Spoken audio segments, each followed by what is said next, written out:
T-Funk Television, y'all. Back to another T-Funk TV. Yeah, Sirski, back to another T-Funk TV. The T-Funk gang.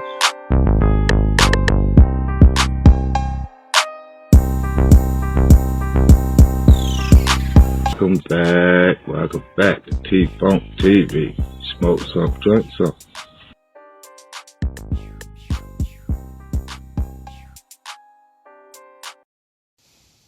Hey yo, Yizzo. Back to the rebirth of T-Funk Television. Y'all come on in here and do that old good thing for your boy. Sub. Like, comment, subscribe, drink something.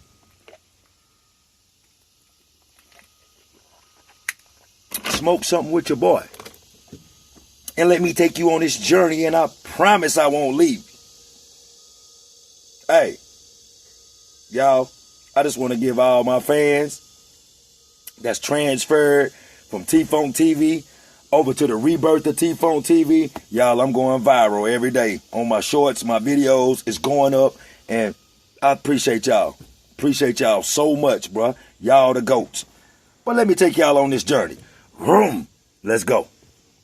Come on now. This one right here a banger, boy. This one right here is a banger. All mine is bangers. But this right here another banger, boy.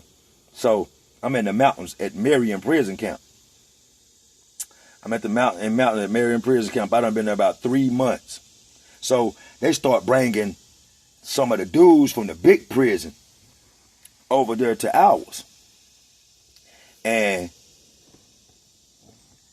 one of them that they brought, they had to do an emergency transfer from another prison to ours. And he Michael to me, but he run around in prison calling himself Michelle. So-called Michelle got transferred over there with us too. And y'all, I used to give him hell. Give him hell. Like, for real. So extra with it. So, I was the dorm comedian a lot of the times, bruh. Michelle would come in that mug, I'd be like, damn. But you need to go dush. You got it smelling like poo-poo up in this smug, boy. Everybody will bust out laughing. Then I used to be like, Michelle, the Most High made Adam and Eve, not Adam and Steve. Boy, he ain't like that, boy. He used to say all kind of little that slick stuff, but you know what I'm saying? When I run up on him or something like that, stop. Yeah, he was one of them feminine Caucasian dudes that thought he was a woman for real. And I stayed on him. Sure did. Stayed picking at him. So, one day, I was picking at Michelle.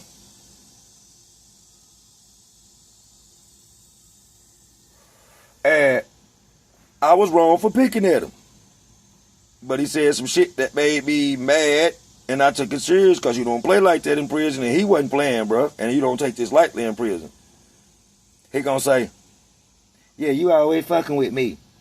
I'm gonna end up offing you in your sleep. Yeah, you know, due to the YouTube, I ain't gonna say that word too much. But yeah, that dude talking about doing something to me in my sleep. So I got up and smacked the hell out of him. I ain't even gonna lie, I smacked the shit out of him. So when I smacked him, man, he did just like a little girl, went over on his bed and sat down and pouted with tears in his eyes. So, I went on out there outside, had Rick, you know, I ain't paying him no attention no more the rest of the day. So, whole time, the little dude he messing with, since he done got over there to our yard, he trying to act like he don't, like they friends or whatever. But, bro, I don't be trusting that shit. I don't be trusting that shit, bro. Birds of a feather flock together. If I don't eat sushi, why would I go with you to a sushi bar? Alright. So, boom. I'm outside. I done went and played a couple basketball games. I come in. Me and his homeboy, he be balling with us and stuff. You know. So when we going back in the door after the game, Greg is a Caucasian male too, white dude. Greg now T, you know we done been on this yard for a long time together, bruh. Me and you done grew up with prayer. You know, we play ball together all the time. Cause Greg could ball to be a white dude. So he was like, you know, Michelle is from my hometown, Asheville. He was like, bruh, so I know him from the streets. In the back of my mind, I'm still like, you can say all this stuff you want to, bruh. I don't care if a homeboy of mine was to come. If he playing like that, I can't fool with him in there, because I don't do that. So me and dude talking. And he like, bruh, Michelle done been going through a lot since he been in prison. So he was like, bruh, when you smacked him, he came and told me before we went and played ball what had happened and what he had said. And at the time, y'all, I kind of felt bad because, bruh, that's that man life if he choose to do that. Who am I to be running around picking at this man every day? You know what I'm saying? So if he would have stood up to me, you know, like he should have, it would have been my fault. Because I had no business picking at this man all the time. He hadn't been there about 2 or 3 weeks, too. I ain't even know him that good to be doing that man like that. But I just had something against them type of people that time, at that point of time, man. So he said, I know Michelle's whole story. So he started going into detail, y'all, and this is where the crazy stuff happened. Michelle was at a big close custody prison. And by him being a part of the LGBTQ community, you got a bunch of guards in prison that be done worked there for 15, 20, 30 years. And they'll grow a deep rapport with inmates in there. Like, they be like, bro, I'm doing this time with you. Shit, I'm here 12 hours a day. I don't do nothing but go home and come back here. A lot of them guards get institutionalized themselves because that's all they doing. They always there. They always in there. So, Michelle homeboy, Greg say, Michelle told him he was at that prison for about a month. He said there was this big white guard that used to always do little extra stuff for him. He said he didn't know why. He said he would always be nice to him, do little extra stuff for him, stuff like that. Said Michelle told him that he got a call out one night to supposed to go help this dude. You know, like at night, they'll tell you to come out and help them with different stuff, do a little different stuff, and different stuff like that. And see, he said, Michelle, I mean, you know, by him being a homosexual, he was into men. But the guard called him out to help him, you know, do something miscellaneous around there. I don't know. He not thinking about nothing like that because the guard always be nice to him. Say Michelle went out. Say the dude started having him doing little stuff. And started asking for them sexual favors.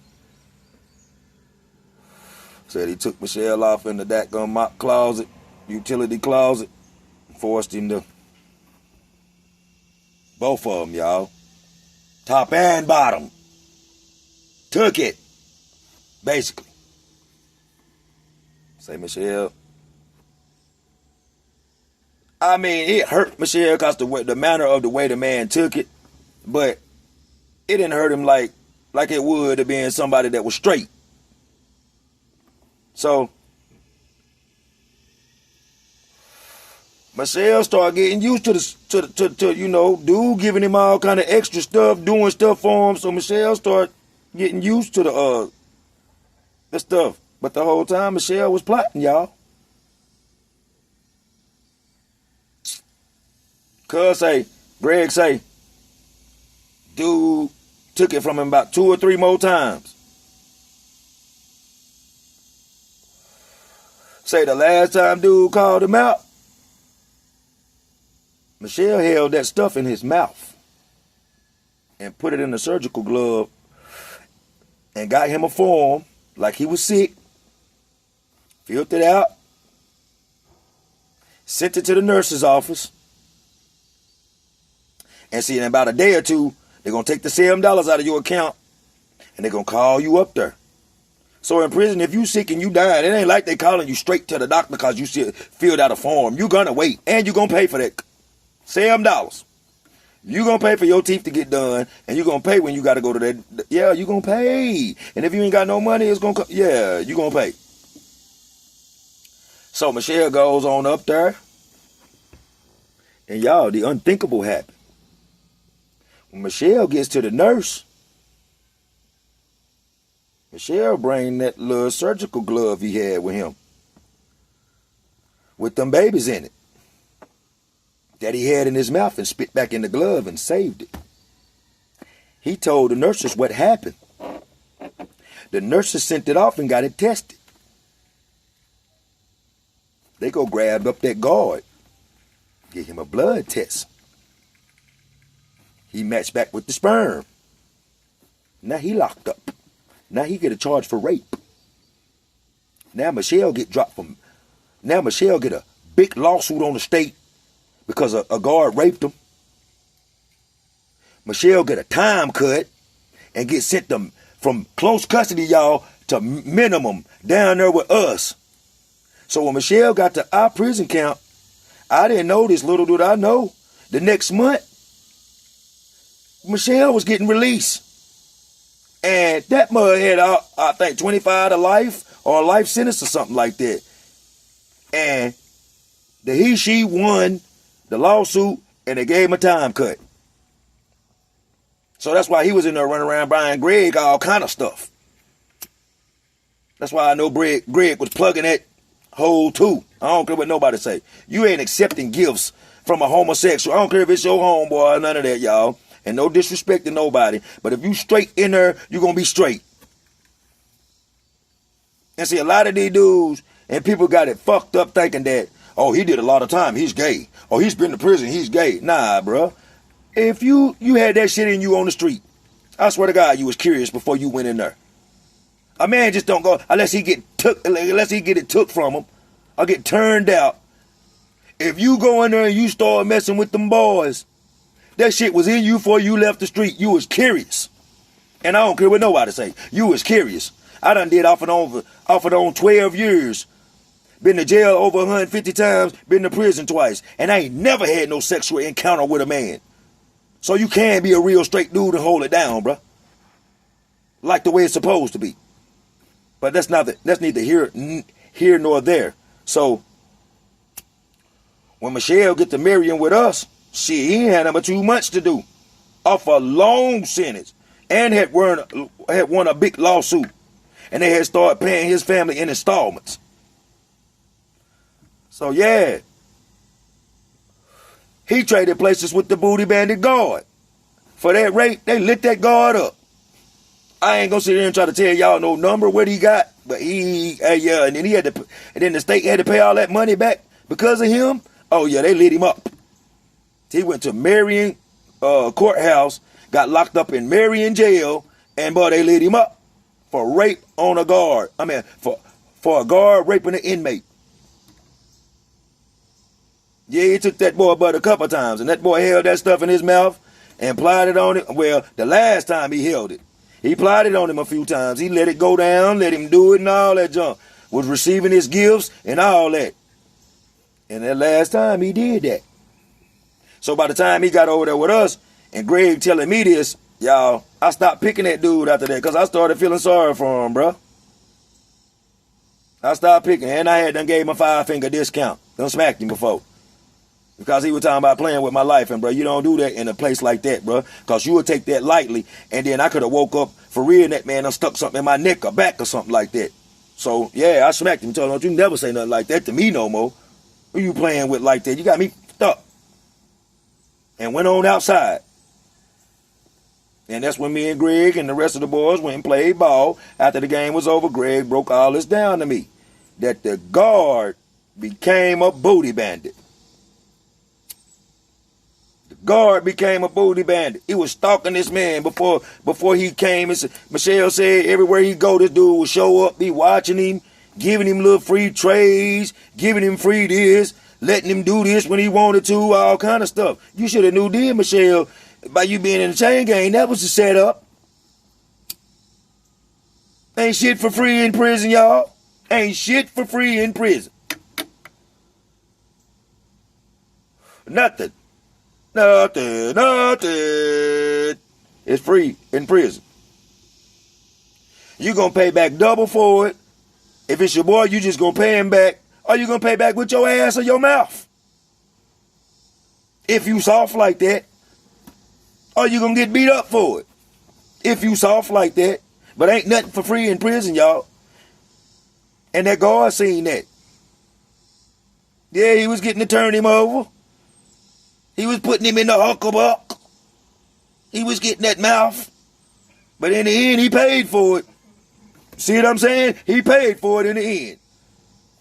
This another that gonna rebirth the T-Funk TV. Y'all go hit that like, share, and subscribe. I don't do nothing but drop hits. Okay.